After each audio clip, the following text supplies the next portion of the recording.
नमस्कार दोस्तों, आपका स्वागत है मेरे चैनल पर।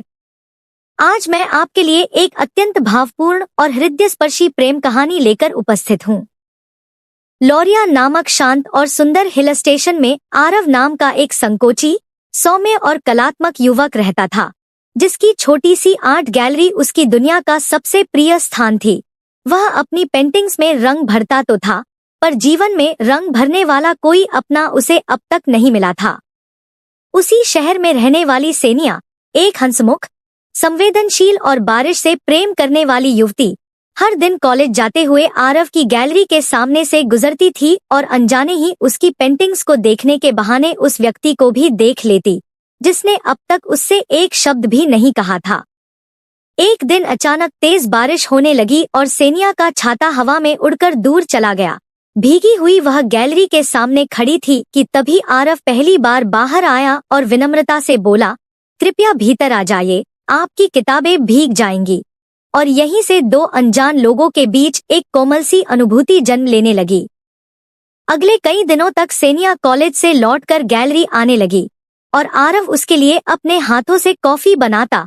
दोनों की बातचीत कम होती, पर उनकी आंखों का संवाद शब्दों से कहीं अधिक गहरा था। इसी बीच आरव की नई पेंटिंग्स में एक लड़की उभरने लगी।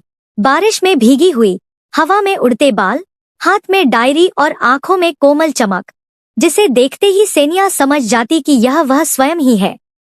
परंतु आरव अपने हृदय की बात कहने से सदैव झिझकता रहा, क्योंकि उसे लगता था कि वह सेनिया जैसी उजली आत्मा के योग्य नहीं। फिर शहर की एक महत्वपूर्ण आर्ट एग्जीबिशन में आरव ने अपनी सबसे विशेष पेंटिंग प्रदर्शित की। वही बारिश, वही लड़की और वही मुस्कान, और नीचे छोटे अक्षरों में लिखा था, कुछ लोग केवल तस्वीर नहीं बनते, वे आपकी पूरी कहानी बन जाते हैं। इस पंक्ति को पढ़ते ही सेनिया की आंखें नम हो उठीं।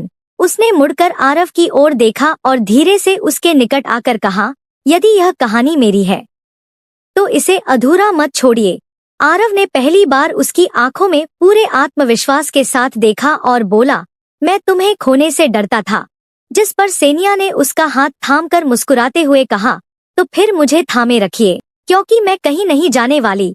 हल्की बारिश फिर से होने लगी थी, पर इस बार दोनों भीगने से नहीं डर रहे थे, क्योंकि उन्हें एहसास हो चुका था कि जीवन की कुछ मुलाकातें संयोग नहीं होती, वे नियति द्वारा लिखी जाती हैं, ताकि दो अधूरे हृदय एक पूर्ण कहानी बन सकें। दोस्तों, अगर आपको यह प्रेम कहानी पसंद आई हो तो कृपया वीडियो को लाइक करें और चैनल को सब्सक्राइब करना।